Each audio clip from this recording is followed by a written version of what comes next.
Hello, everybody. This is Empowering Democracy,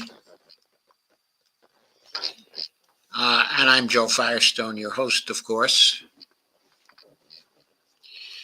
And tonight's topic on Empowering Democracy is what about afterwards? Afterwards, what? Well, what about after the war in Palestine, um, in Israel? The war between Israel and Gaza, is over. Well, before I really get into that, I want to be clear about one thing.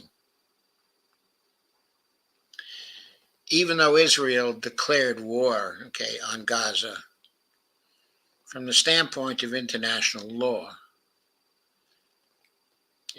there is no war. And the reason why there is no war is because Gaza was occupied, by Israel for all this time. Even though Israel withdrew troops, it retained control, over Gaza by cutting it off from the rest of the world for all these years. It had been, an occupying power.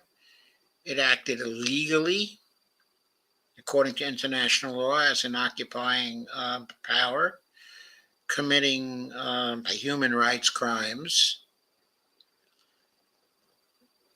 Gaza, has never been, a nation. Israel did not constitute it a nation state by withdrawing its troops.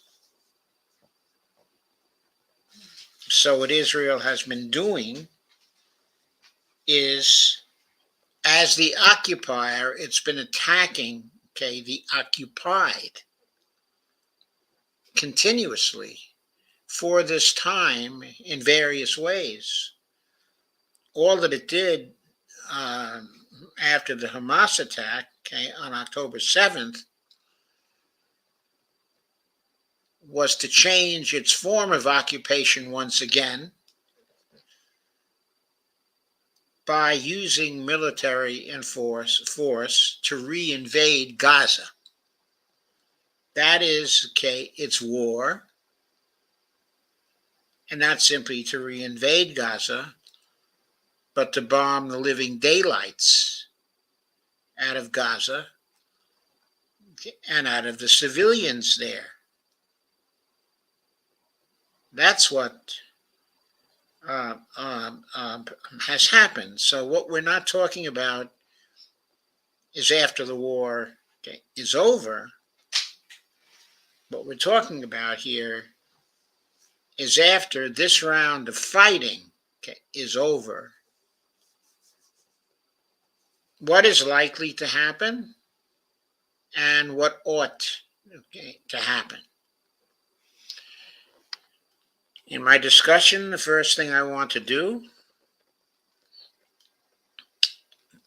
is to go to a piece from Common Dreams,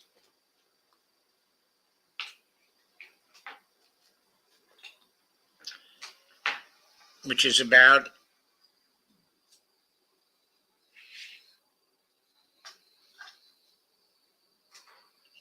the headline of it is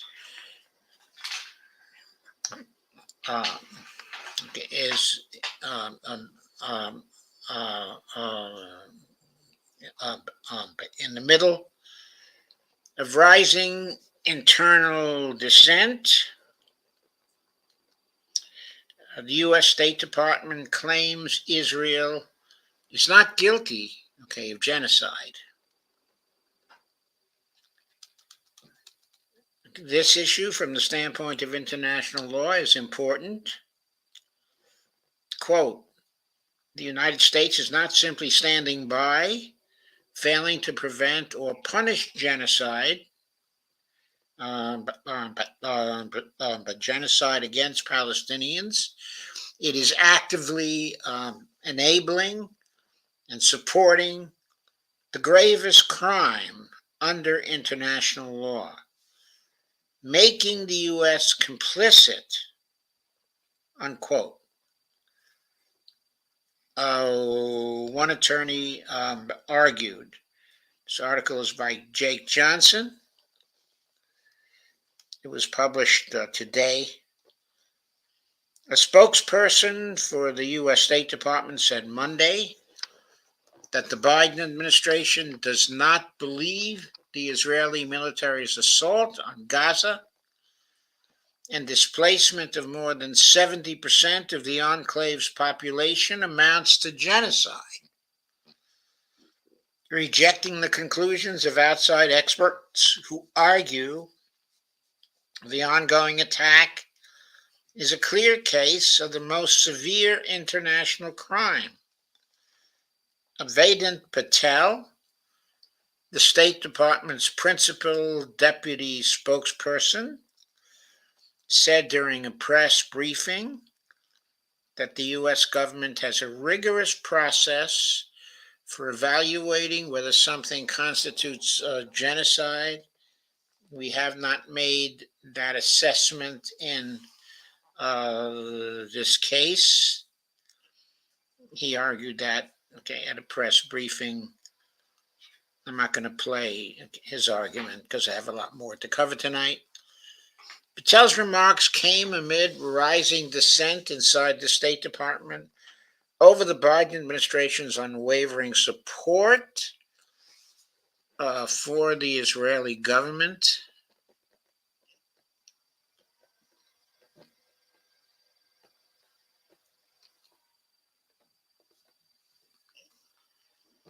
I'm sorry, I thought I was sharing this, but evidently I wasn't sharing it, but I should be sharing it now. Yes, I am. So I never actually pushed the sharing button. I just started reading from it. Which has killed more than 10,000 people in the Gaza Strip in a month of large-scale, indiscriminate bombing. Shortly before Monday's press briefing, Politico obtained an internal memo in which unnamed State Department staffers criticized the Biden administration's tolerance for the high and rising death toll in Gaza and refusal to support a ceasefire. The memo was reportedly organized by Sylvia Yacoub, a foreign affairs officer in the State Department's Bureau of Middle East Affairs, who has publicly accused President Joe Biden of being, quote, complicit in genocide, unquote, pointing to his decision to continue arming Israel as it carries out mass atrocities in Gaza. Quote, we must publicly criticize Israel's violations of international norms, such as a failure to limit offensive operations to legitimate military targets, unquote.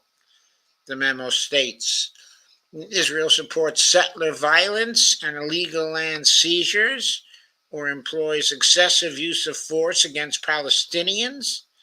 We must communicate publicly that this goes against our American values so that Israel does not act with impunity, unquote.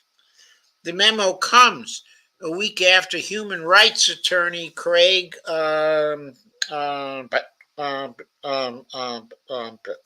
Mackayber resigned from his United Nations position and warned that, quote, once again, we are seeing a genocide unfolding before our eyes, and the organization that we serve appears powerless to stop it, unquote. Quote again, the current wholesale slaughter of the Palestinian people, rooted in an ethno-nationalist settler colonial ideology, in continuation of decades of their systematic persecution and purging, based entirely upon their status as Arabs, and coupled with explicit statements of intent by leaders in the Israeli government and military leaves no room for doubt or debate, unquote, over whether Israel is committing genocide, said Mr. Mokhiber in his resignation letter.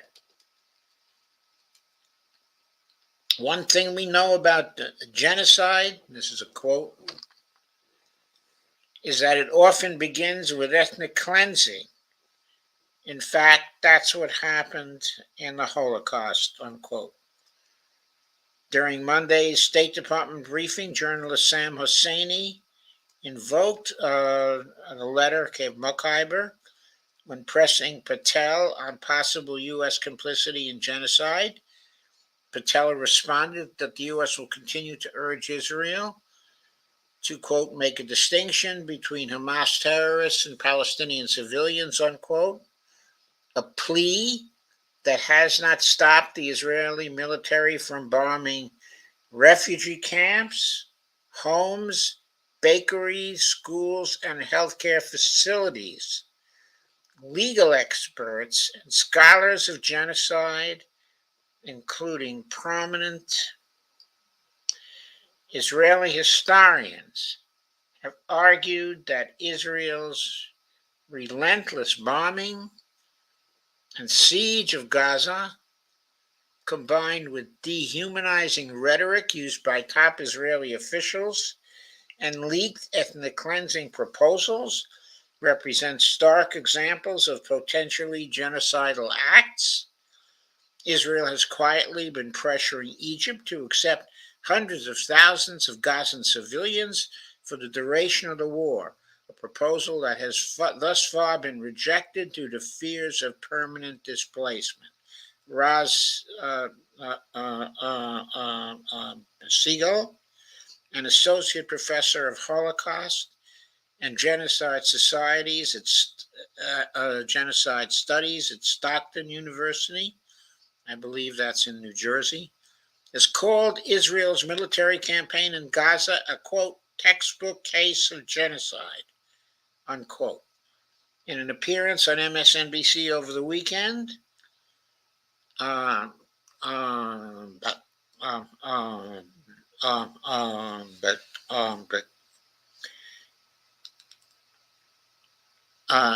Mr. Bartov, his first name is Omer Bartov, an Israeli-American professor of Holocaust and genocide studies at Brown University, said that, quote, the possibility of genocide is staring us in the face, unquote. Quote again, what we know about genocide is that it often begins with ethnic cleansing, unquote, said Mr. Bartov. Quote again, in fact, that's what happened in the Holocaust, unquote. Brad Parker, an attorney and senior policy advisor at Defense for Children International Palestine, wrote in an op-ed, in Middle East Eye last week that, quote, the United States, as a signatory to the 1948 Convention on the Prevention and Punishment of the Crime of Genocide, has a duty to both prevent and punish the crime, of genocide. We are a signatory to the 1948 Convention. Our duty to both prevent and punish the crime of genocide is therefore the supreme law of the land. The only thing that trumps it is the Constitution of the United States. Quote, the U.S. is not simply standing by, failing to prevent or punish genocide against Palestinians. It is actively enabling and supporting the gravest crime under international law, making the U.S. complicit, unquote. And I add myself, that is what Joe Biden is doing, everybody. That is what he is doing. Parker added, quote, Israeli warplanes are entirely U.S. sourced, and the munitions killing Palestinians in the Gaza Strip are overwhelmingly American-made weapons, unquote.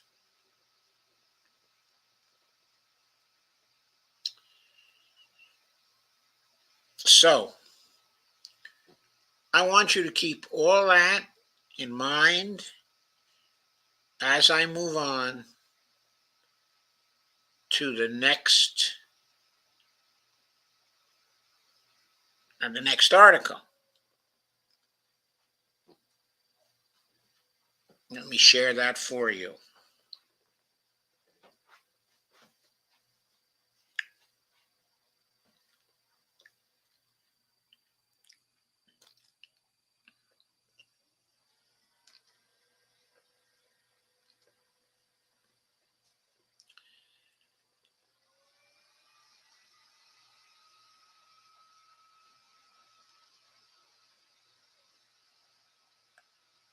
And before I get to that, let me just welcome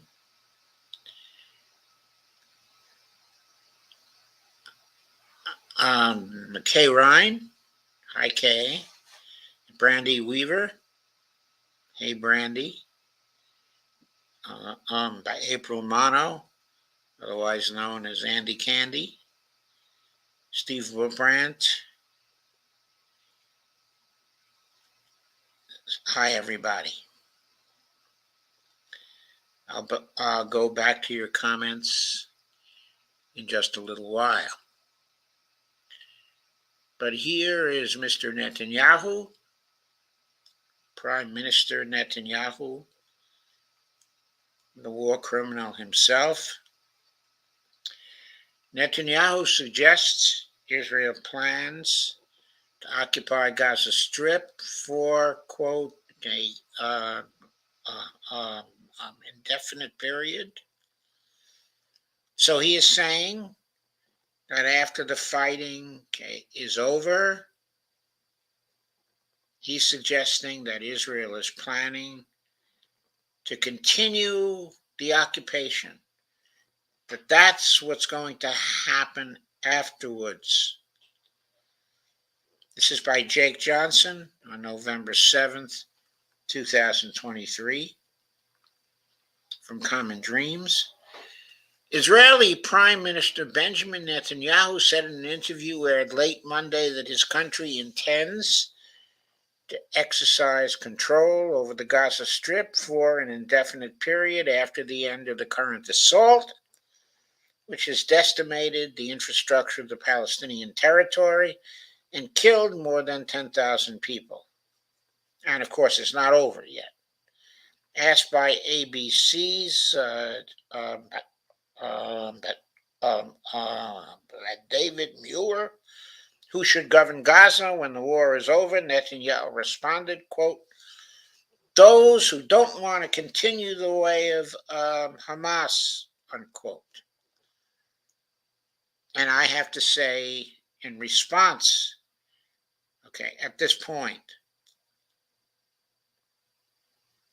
those who should govern Gaza when the war is over are those who don't want to continue the way of either Hamas or the Netanyahu government. Both are unacceptable,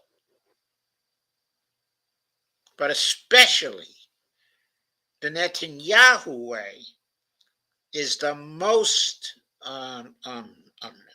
unacceptable, because flat out it has killed the most innocents, the most people, and because it has been committing genocide. Going on with the article. The far-right prime minister added that he believes Israel will indefinitely, quote, have the overall security responsibility because we've seen what happens when we don't have it.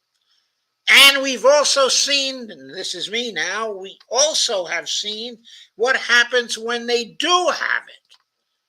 What happens when they do have it is an incremental ethnic cleansing of the West Bank and a furious ethnic cleansing leading to genocide with respect to the Gaza Strip. And we have also seen that what happens is a 50-year occupation of land that Israel has no right to under international law. We have seen that.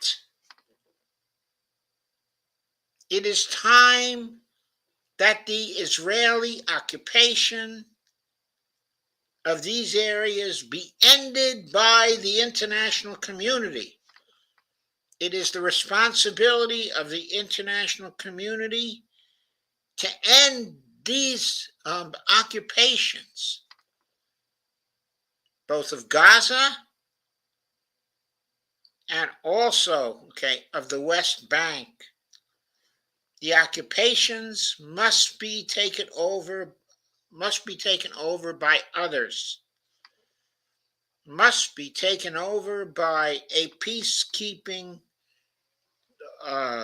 force, preferably by a UN peacekeeping force that will go in and prepare the way for a Palestinian state.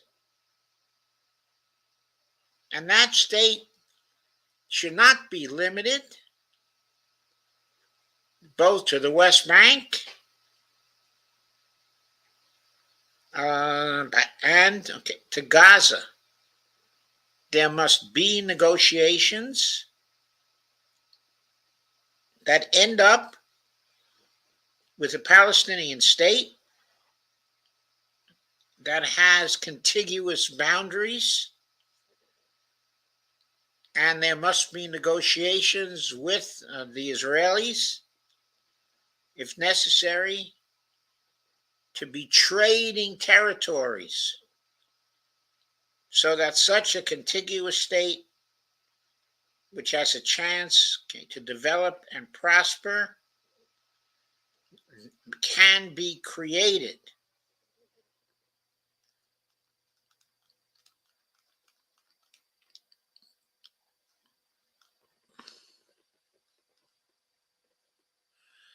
Under international law, going on with the article,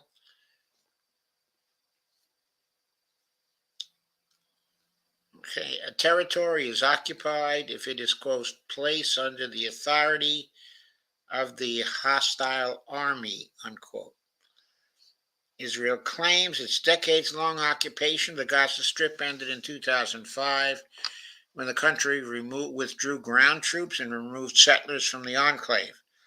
But Israel never fully relinquished military control over Gaza, and this is the article again, and kept in place its devastating and unlawful embargo, which the Israeli government has tightened during its ongoing bombardment and ground invasion of the Strip. Given the genocidal rhetoric of Israel officials in the aftermath of the Hamas-led October 7th attack, human rights groups, United Nations officials, and others have expressed alarm about the Israeli government's longer-term plans for Gaza, concerns that have been amplified by a leaked policy paper suggesting full-scale ethnic cleansing of the Palestinian territory.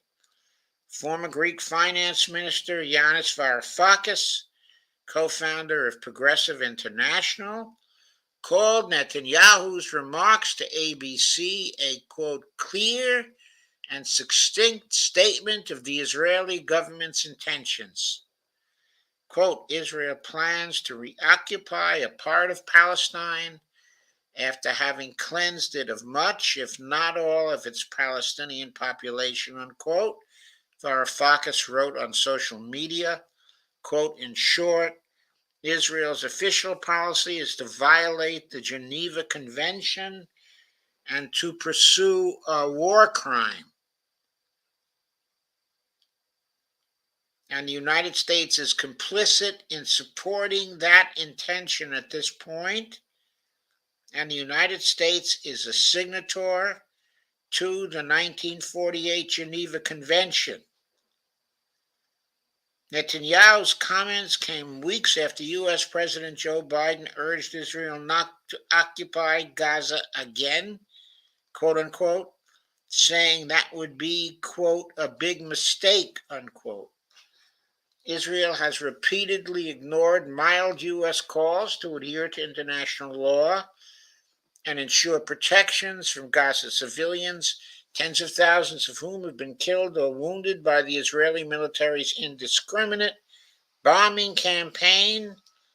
Israeli troops are currently surrounding Gaza's largest city and preparing to enter in the coming days.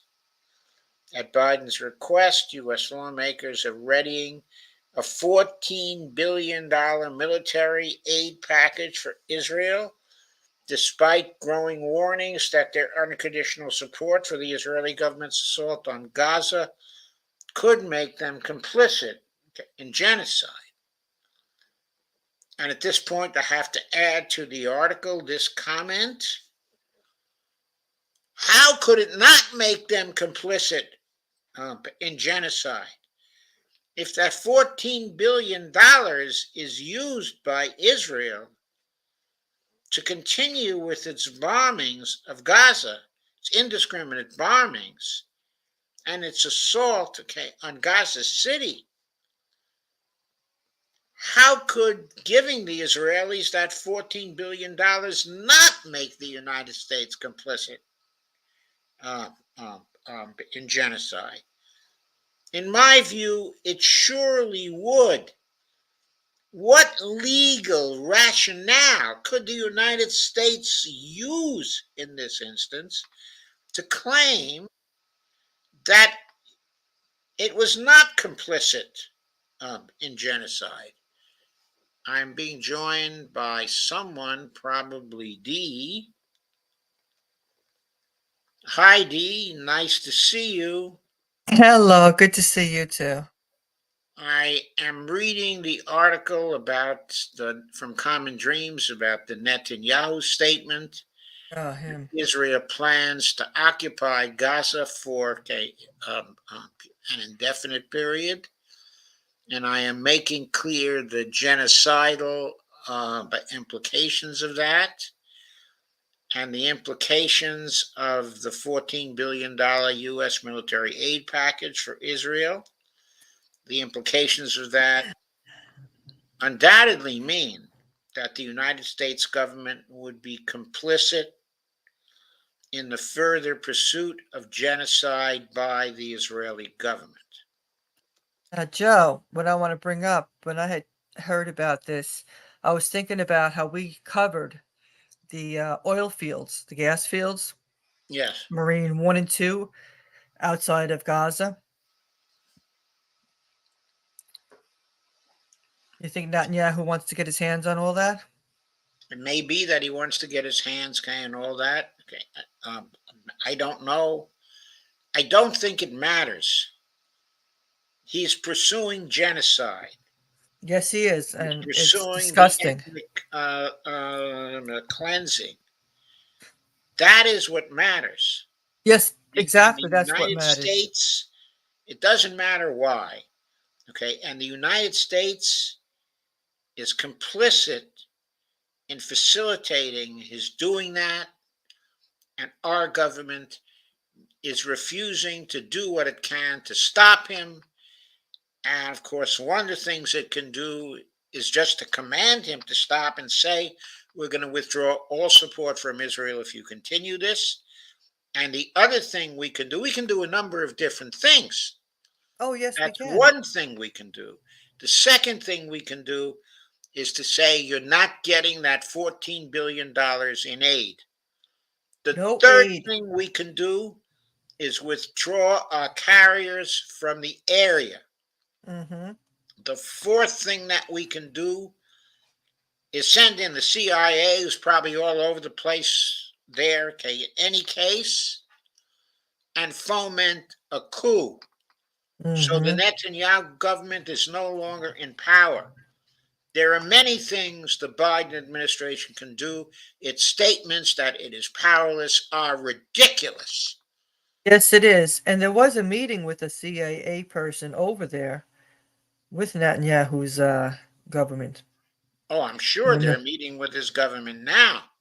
Yes, I But had they seen have an article about that. acted, okay, in enough countries in a hostile manner to overturn the governments, okay, of those countries that we know the U.S. could foment, okay, an orange revolution if it wanted to, okay, in Israel. Oh, it definitely could. Definitely, That's because right really now, why where an orange revolution is needed right now, okay, yes, because immediately. his support, his government support is extremely low. People are saying they want him out now. They don't want to wait till after the war. Now is what you're seeing people saying. This government must be stopped so rational arrangements can be made to facilitate, okay, a Palestinian state. And you missed some earlier statements of mine Mhm. suggesting that what needs to be done is there needs to be a peacekeeping force, an international peacekeeping force. The occupation of the Israelis must end, Definitely, it both in has the to. West Bank and also Gaza. And there must be an occupation force for many nations, A peace force, sponsored yes. by the UN, that would go in there and ensure the peace, but also prepare the way for the Palestinian states. And we need fresh thinking on this particular subject. For example, what we need are negotiations with the successor Israeli government, okay, to Netanyahu, okay, to facilitate trading of land for peace so the Palestinian state becomes a continuous state with borders that are defensible, and the Israeli state also must be a contiguous state with borders that have to be defensible. And if this involves the movement of settlers out of the Palestinian areas, Mhm. that is something that is going to be necessary and that has to be facilitated by the international force. I know it's going to be very difficult to constitute such an international force, but it is imperative right now Yes, it is. because Enough is enough. that's the only thing that can avoid an escalating situation to a world war at this Right. point. And what we said, it has to be, equal amount of land, and it's got to be viable land, and Yeah, they've got it's to leave. The illegal settlers have to leave. I mean, they're there illegally. Enough is enough. that's right. Okay, that has to be done. But the difficult thing in terms of what happens afterward is constituting the peacekeeping forces Yes, it is. that would be trusted by both sides to keep the peace and uh, to accept and facilitate a okay, to facilitate a resolution by the United Nations that the peacekeeping force needs to facilitate the birth of a Palestinian country. It Yes. has to prepare the way for that, has to help to set up the government, okay, of the Palestinian country, while stopping terrorist attacks, okay, on both sides. The terrorist attacks from the Israeli settlers, who have certainly been acting as terrorists, Hmm. against the Palestinians, and similarly, it has to prevent any further attacks by um, uh, uh, Hamas, okay, on the Israeli population. So it has to be even-handed, but it has to be also even-handed in adjusting the territories So both the Israelis and the Palestinians have have viable states that can prosper in a new situation. Now, how that will happen, I cannot exactly say, but the various countries with a stake in that area and with peace have to come together. They have to put the ends of having a viable peace as a priority, over everything. Yes. Above all, they have to be fair in making this particular settlement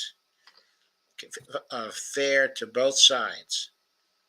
They have to really take seriously that a two-state solution is going to be necessary for some time, for decades, until trust based on the development of economic and business relations between the two states is sufficiently strong that they might consider coming together, in a democratic, secular state some way down the line.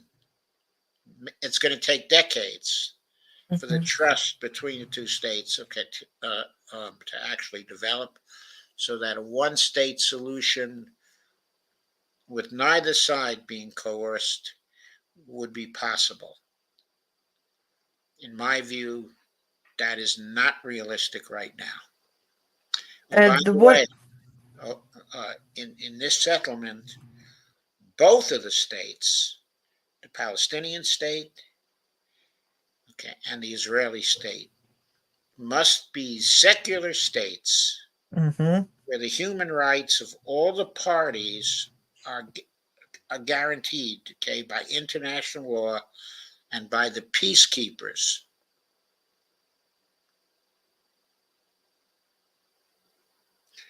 And that's going to be difficult depending on who you choose as peacekeepers, because some of the states that you might choose are not secular states. The Iranian state is not, a secular state. Uh, Turkey has been moving closer and closer to the model, of an Islamic state. Some others you might choose, as peacekeepers would not necessarily have an interest in guaranteeing the rights of all the citizens, of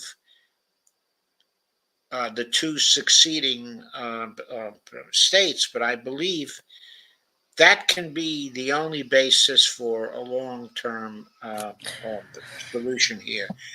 Religion has to be kept out of it. Yes, it does.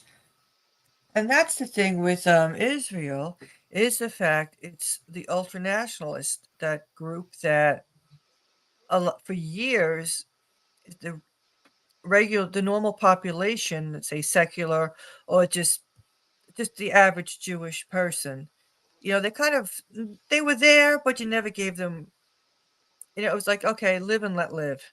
It wasn't a big thing until Netanyahu's got them all riled up, and you got all Yes. the stuff going on in the West Bank. Oh, Netanyahu has been totally poisonous, but totally poisonous. I mean, right from the beginning, he should have been repudiated by the United States. Mhm. Instead, what the United States was doing was supporting his election, during his first run for prime minister. They were supporting him, against people who wanted peace, specifically Rabin. And he was calling for the assassination. And he got it. And the United States allowed it and supported him while he was doing that. They were having demonstrations, in Israel. The Likud party, was having demonstrations where they were carrying coffins, symbolically burying Rabin. That's horrible. It was in that sort of environment that the assassin went after Rabin. It was the environment that encouraged the assassination of the peacekeeper. And our people, not necessarily, well, we had, of course, the government of the United States being friendly, okay, to Netanyahu, but we also had the APAC donors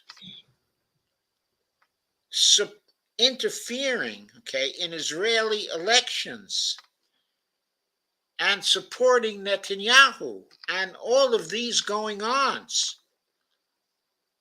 It's comparable to what would happen, okay, in this country, okay, if, say, rich people from other nations, okay, let's say Russia, decided to make contributions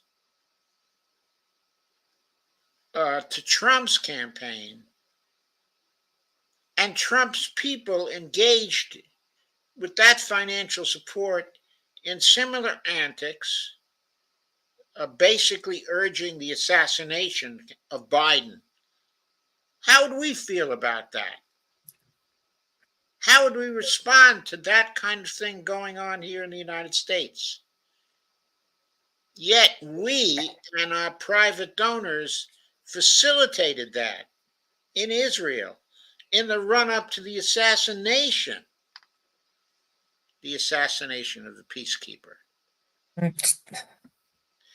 Hours before Netanyahu's, I'm going back to the article now, ABC interview aired, Human Rights Watch called for a weapons embargo on Israel and Palestinian armed groups, accusing both of serious abuses amounting to war crimes during the current hostilities. Quote, civilians are being punished and killed at a scale unprecedented in recent history in Israel and Palestine. Bruno Stagno, the chief advocacy officer at Human Rights Watch, said in a statement, quote, the United States, Iran, and other governments risk being complicit in grave abuses if they continue to provide the military assistance to known violators, unquote. And so that's the end, okay, of that piece. But what I wanted to focus on most, was what comes afterwards. How to stop this, okay, and what comes afterwards. What I've said is there has to be a concert of nations that comes together and says, enough is enough, okay, in the Middle East. We need a stable situation there. And if it involves our sending troops to enforce that, so be it.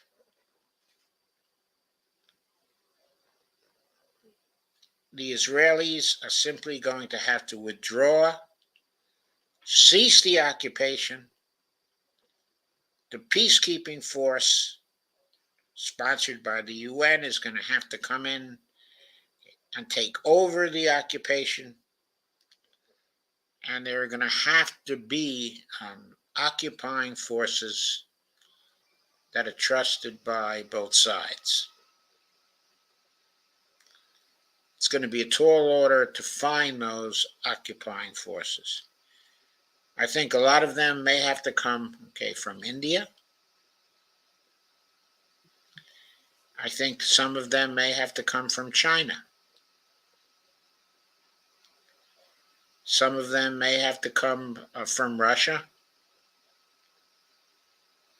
Some of them may have to come from the United States. And they have to be stationed, okay, in different areas where trust, okay, is needed.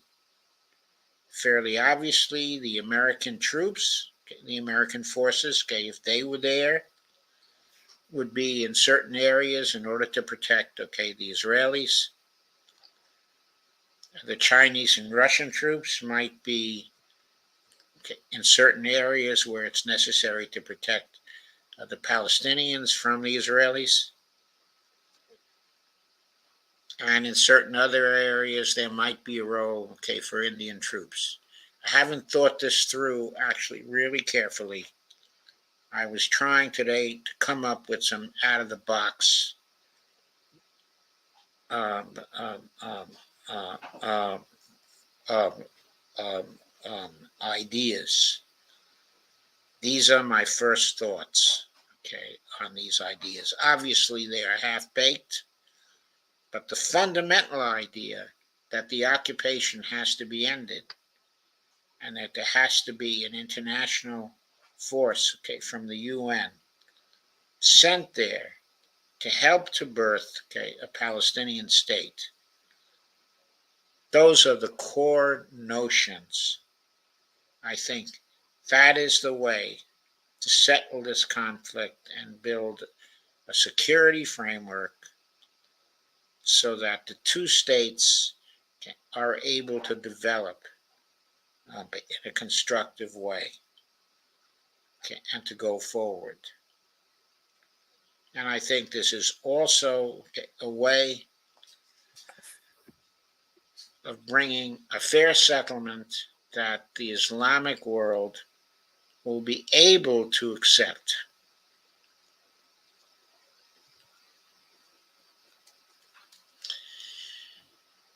D, any more comments? Said it's sad that it had to come to this for something to be done to raise awareness. Oh, yes, it's very sad, okay, that it had to come to this, but okay, it had to come to this because of the 50 years, okay, of Israeli occupation of the area without their facilitating the Palestinian state. Right. So had they done that and done things the correct way, what's going on This in would Gaza now all wouldn't be happening. What's this would happening? all have been over by the early part of the 1980s. Right. They could have done this gradually over 10 years. They could have been scrupulously fair. They would have taken away the thunder from the terrorists, okay, at that time, and they could have made peace with the Palestinians, okay, to the benefit of everyone. And instead, they facilitated the invasion of the settlers. Yeah. That was awful. And And now they have to pay how the many times did we hear that about that the stupid condemning all the time, and letting the violence and the settlements continue? yes. And that's why condemning drives me crazy when people say about condemning. I'm like, I don't even want to hear that condemnation. It doesn't get anything accomplished. Yes. It doesn't get anything accomplished. We have to think of constructive ways to get something accomplished. And the international community is going to have to come together to enforce, okay, a solution. It cannot be left to the Israelis Hell to the anymore. no. 50 years is long enough. They have Exactly. clearly failed, okay, as an occupier. You don't get to occupy sections of territory that are not your territory for 50 years. And you don't get to settle people in those territories in order to make it impossible for a new state to come forward when that state was planned. by the United Nations in 1948. You don't get to do that. And those actions are what has led to the ethnic cleansing, okay, and to the genocide that we see now. So if we want to end those kinds of activities, those kinds of crimes, we have to go back to the beginning when Israel went wrong, when for sure Mm-hmm. they went wrong. And we have to work from there to construct, okay, a fair settlement. Now, there's going to be disagreement on how far back you go. I think the appropriate place you go back to is the pre 1967 borders. Some would argue you go back to the pre 1948 borders. Okay, I just don't. I think that is water under the bridge right now, and that uh, we have to recognize the realities that are on the ground there. Uh, and those realities are that if you make it impossible for Israel to exist, then there won't be a peace agreement. There will be a war, which will probably eventually result, okay, in a world war. So that view, however just it may be from an idealistic point of view, is not, okay, a realistic point of view.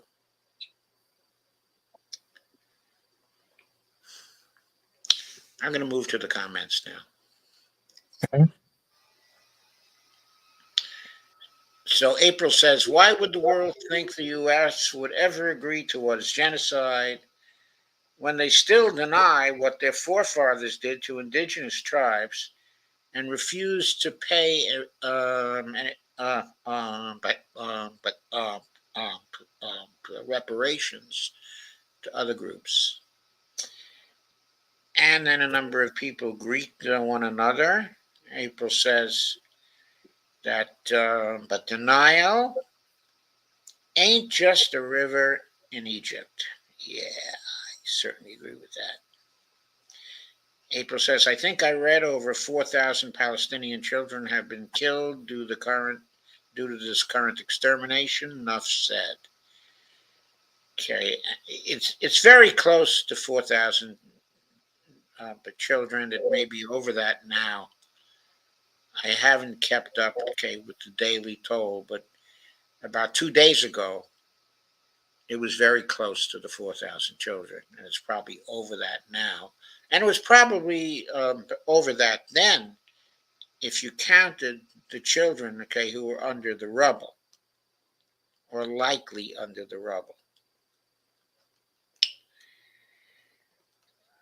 April says, hey everyone, thank the universe that Saudi Arabia and other oil rich countries are cutting off petro to Israel.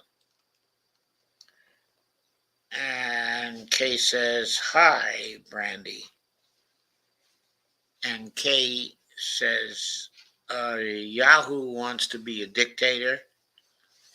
Of course he does, and he's come very close to being one. Cutting off petro to the United States will probably be next. I guess that will be one way to slow the climate emergency. It may be a way to facilitate, okay, our getting out of the climate emergency, but we also have to remember that when it comes to oil, we're producing enough to be self-sufficient, okay, in oil. We just, uh, if we walk cut off by other countries from oil, we could produce enough, okay, for our own needs, okay, at this point. And April says, I remember when an international emissary, I think from the House, that came for President by for the atrocities, okay, of Obama, and he simply won't let the inspector in.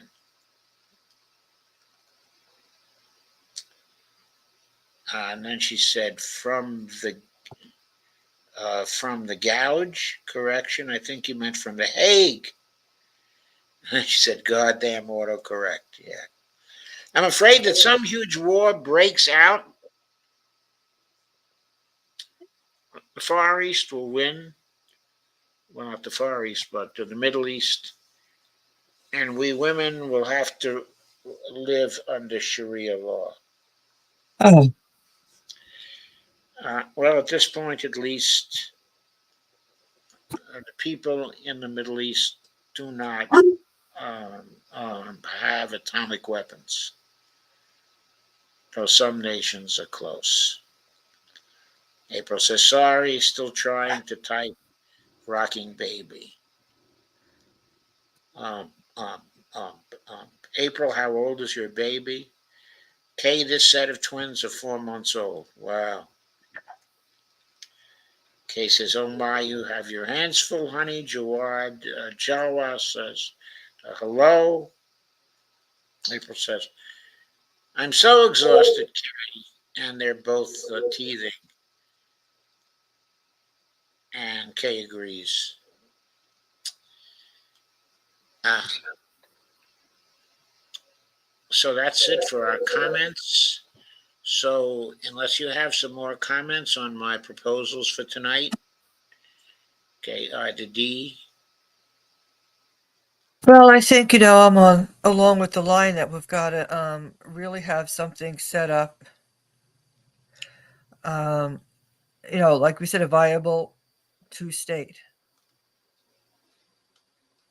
Yeah, we need a viable two states, but I think the most important thing is we need to have the enforcement to make that actually possible. It's not going to happen simply by magic. Oh no, It's but not going to come it's good. about. I'm sorry. Go ahead. No, it's gonna take time. But the one thing I know people are gonna say, "Oh, there's but the settlers, the people living there." Well, they were there illegally to begin with. They were not supposed to be there. And there are 650,000 of them who were not supposed to be there. I'm Right. sure that Israel, with the financial support, okay, of the United States, would be able to make the transition of those 650,000 troops to Israel, 650,000 settlers, sorry, to Israel proper. Right. And if people want to go back to their other country, they can do that as well. People have choices if they don't like a two-state. Well, then just, you stay in Israel, or a lot of people have dual citizenships elsewhere. And going back to 1948, the cruelty that was done, the Nakba, was horrific. Okay, let me And say no, something. Okay, I want to say something about the Nakba. Okay, the Nakba was a horrific situation, but we had large numbers of Jews who went to Palestine because they had, but basically nowhere else to go. right, and the Muslims welcomed them there. The people, not just the Muslims, but the Jewish people that were there, the Christians there, they All right, welcomed. I'm not talking about the 1930s now. I'm talking about the post-war period, Right. 1946, 1947, and 1948. The influx of new refugees from Europe at that time was a source of tension. It was not a source, of welcome. If you go back to the early days of the settlement, by Jews there, yes, they were welcomed, and there was goodwill, and there was a basis for collaboration, by the communities. But during the post-war period, when people were basically running from the chaos inside of Europe and the unwillingness of other states to accept, the Jews, who went there, there was very little choice for them. They had to Okay, now go this where they, uh, could be accepted. Now, once, they got there, they were organized, into kibbutzim, and organized, into the urban areas. Then the leaders wanted to go, for independence. And what was standing, in their way, of course, was the fact that they didn't have, a majority of the population. So those leaders committed the original sin that we're talking about, which is the Nakba.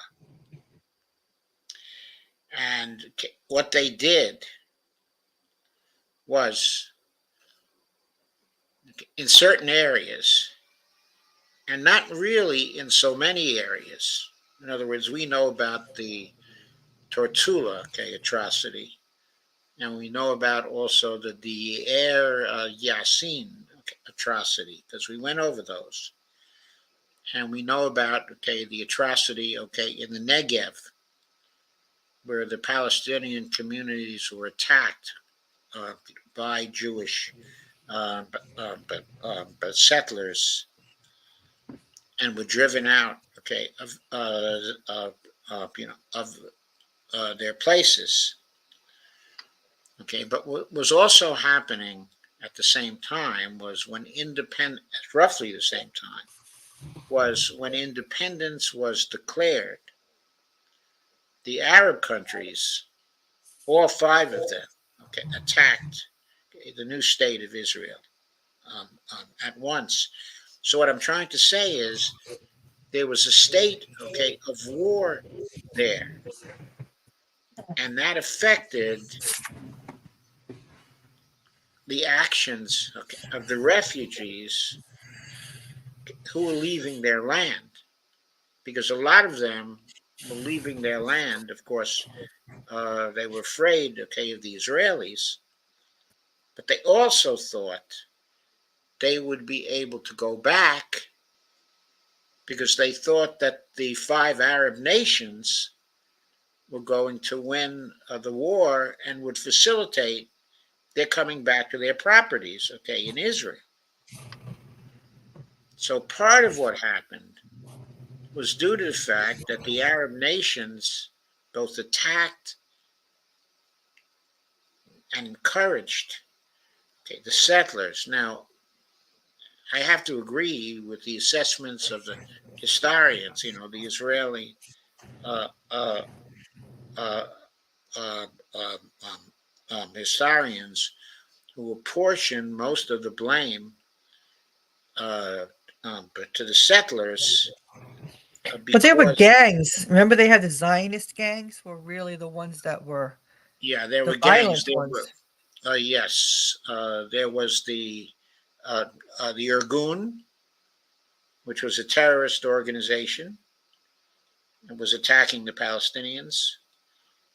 There were the Stern gangs, and in particular, the Lehi, who were very brutal and who were committing atrocities. What I'm saying, though, is that, if not for the attacks by the five Arab states, and the thinking that, well, if the Arab states actually win, we'll be able to go back, the Arabs might have stood and defended their land in that particular situation.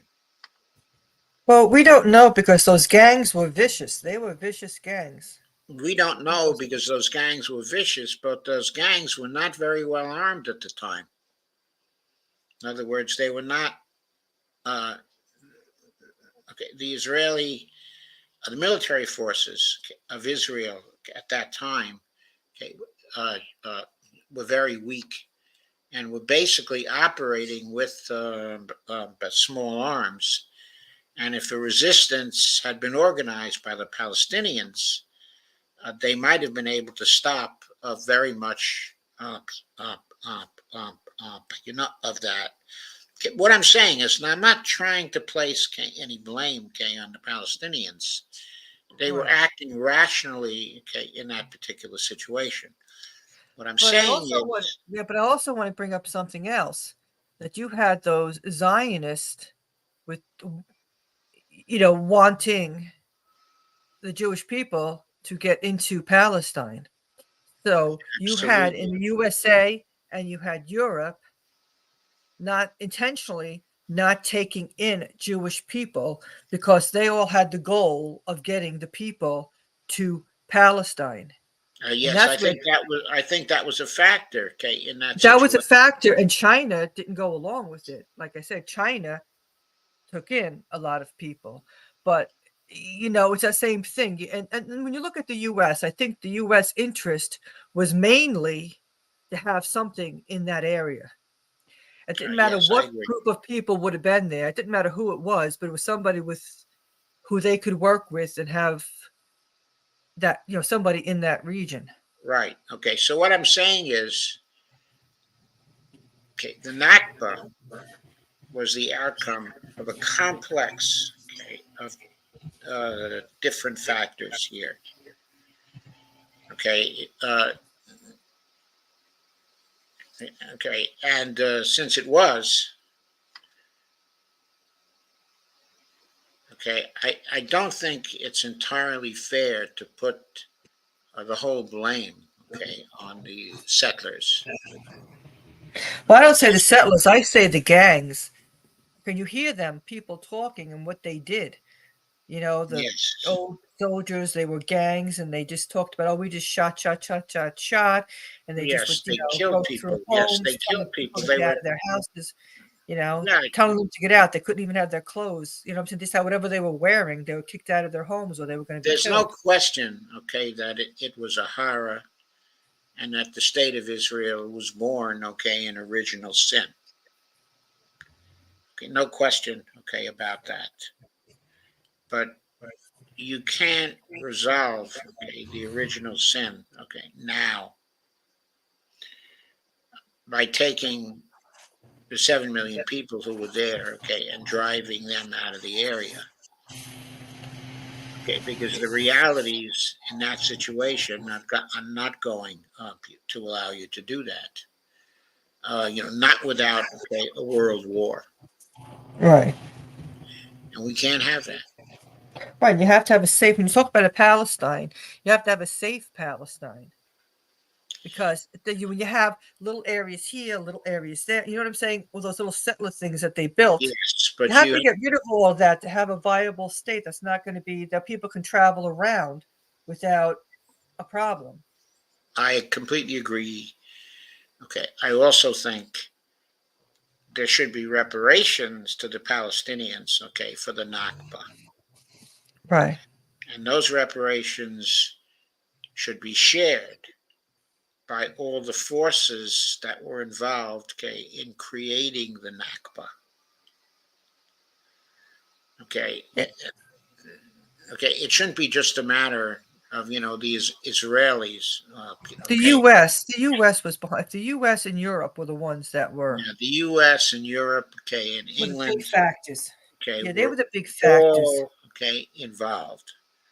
Right. So what they should be not doing now is creating a safe place for the Palestinians and a sufficient amount, of economic aid that there can be a prosperous Palestine and a safe Right. Palestine. So, I think the way to make repayment for the Nakba is through that, creating that kind of institutional structure and paying the reparations. Mm-hmm. And I think that's what may be practical to do. I have to admit that, getting the Israelis to collaborate, and to accept that, and not to seek to settle the issue, through, a nuclear war, may be very, very difficult. But I think that they may become willing to see the sense, okay, of, of, of this, because after all, okay, a nuclear war is going to mean that they won't survive either. They'll be the first to go. Right. And you know something? There are a lot of Israelis that want to state. It's just these, you know, ultra nationalists, these religious, they're not really religious, they're just Zionist religious folks. There was a woman that got punched. I saw it on TikTok, an Israeli woman who was talking about that. She was a settler woman, and she just said that, that Palestinians should have their own state. She says this is ridiculous what's happening to them. And this one ultranational, she went, wow, punched the woman in the face, Yes. right in front of our kids and everything. So you have, and I've seen that there's meetings that they have where you have the people, the settlers that want, or the people, Israeli citizens, that they want a two-state solution. Plus, there's communities where you know, they get along. Everything is fine. It's just this other group that pretty much, like I said earlier, they were kind of like people just said, okay, they're there, but live and let live. They're not bothering anybody. But now they are. So this is where there's the problem. Okay, there's another comment, okay, from April. So, but in other words, Israel would be weak if it weren't for U.S. money support. So Israel is just, okay, a U.S. outpost. Uh, okay, I think that the economy of Israel became a viable uh, uh, economy, uh, and a prosperous economy, okay, over a period, okay, of time. Uh, the military aid, okay, which the U.S. Um, um, has been giving to Israel, okay, I don't think that Israel really needed. I think that they've been rich enough for quite some time to forego that aid. It was not the aid, that was keeping them a viable uh, state.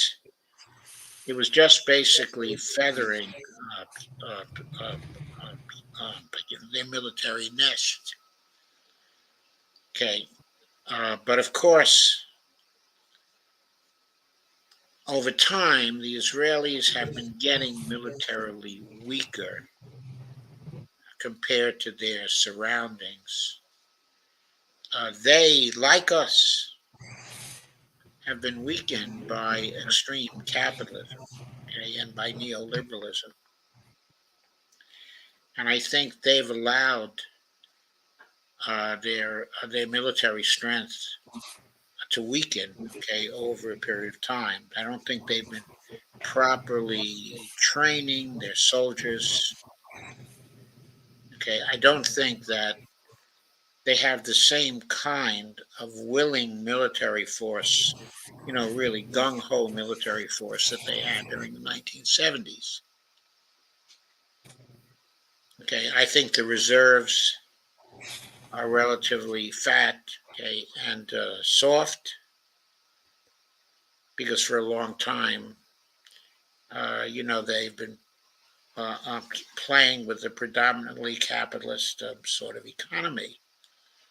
And so their military strength has been deteriorating for a long time in the same way that our military strength has been, deteriorating. Do you know we're a nation of 335 million people right now? We have only 450,000, okay, in the army. We can only field, okay, an army of 450,000. And we're trying to dominate the whole world with a force, okay, like that. We spend far too much on high-tech stuff, which has extremely profitable margins for the companies that are making the high-tech stuff. They are profiting ridiculously from that, and we never question them. Consider at the start, okay, of the Ukraine war, the Russians were spending $56 billion, okay, on the military in Russia, okay, on their defense. We were spending nearly $1 trillion. And they had more troops, okay, than we had. And they had a military industrial complex, which we are seeing, can roll out the tanks and roll out the planes, roll out all sorts of sophisticated equipment, and they could scale up this very, very quickly. And we can't do any of that because our military industrial complex is hollowed out over a period of time. We spend 20 times more than they spend. And we have not been able to continue to support the war there, okay, in Ukraine. They've been destroying all of the military equipment we sent over there, and we haven't been able to keep up, okay, with the destruction. Now, I'm not saying, okay, that I approve of that war or that I think we should have gotten into it. Okay, what I'm saying is, if your objective is to dominate the world, which supposedly, is our objective,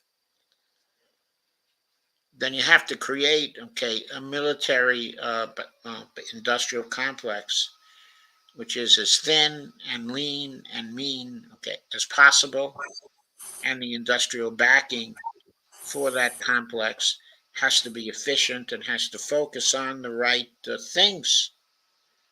And none of that has happened here. And so militarily, the United States, okay, is weak, would not recognize, okay, that it was weak, would not recognize that our allies in Europe were weak and not ready for war.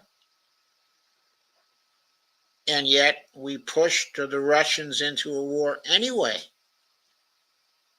not recognizing that their 56 billion per year was more than equal to our 1 trillion a year. Who's responsible for that? Stupidity. Our stupidity. Our stupidity as a collective. Our belief in myths.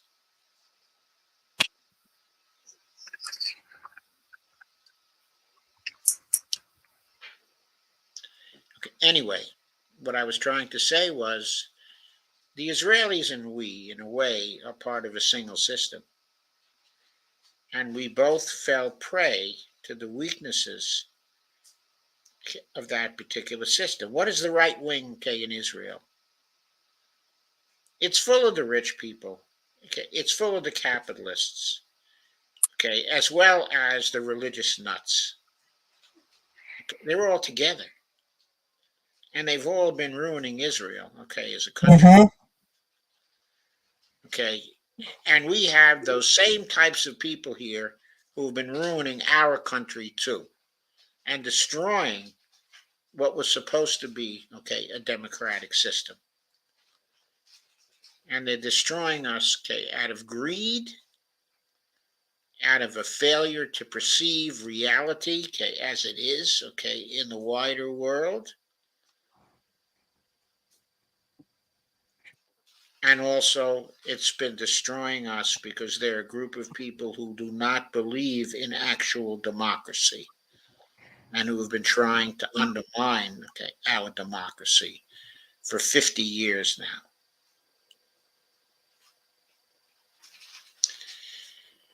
Maybe those should be my parting words for tonight.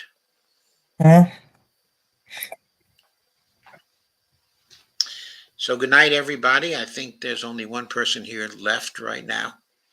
Okay. Yes, it was a long night tonight, but we covered a lot, between my show and your show, we really covered a lot. Yes, we did. We certainly did. Okay, thanks for coming, Dee. You're welcome, and please hit the like button, subscribe, and share. And please buy us some coffees and go to my Patreon account, okay, as usual. Yes, it helps Joe with getting the show together, and it just helps Joe and him and It Bonnie. just And helps me continue to exist. exactly. All right. Every little bit helps. You're not asking for a lot, just a little bit here and there, whatever people can spare. Yes. On that note, I'll say good night and good night to Bonnie. Okay, No. Bonnie says good night. She's in the other room at this point. Yeah, I saw her pass behind you. Good night. We saw her pass. Yeah, we have to get ready. We have a jewelry show tomorrow. Okay, good luck. She makes jewelry. And so Yes. every month we have a show here, okay, in the building, Okay. and try to sell some jewelry. That sounds good. It's kind of a hard thing to do when you're in a senior building, as we Yeah. are. Anybody interested in a jewelry, let us know. Okay. They can buy my jewelry from me. Yeah, you should have kind of like part of your show sometime. We'll have like Bonnie's jewelry there, or you have pictures up. Oh, you mean devoting the show to Bonnie's jewelry? Well, that's an idea. Yeah. That might be interesting. Yes, it would be. Thank you, Dee. You're welcome. And good Good night. night. Good night.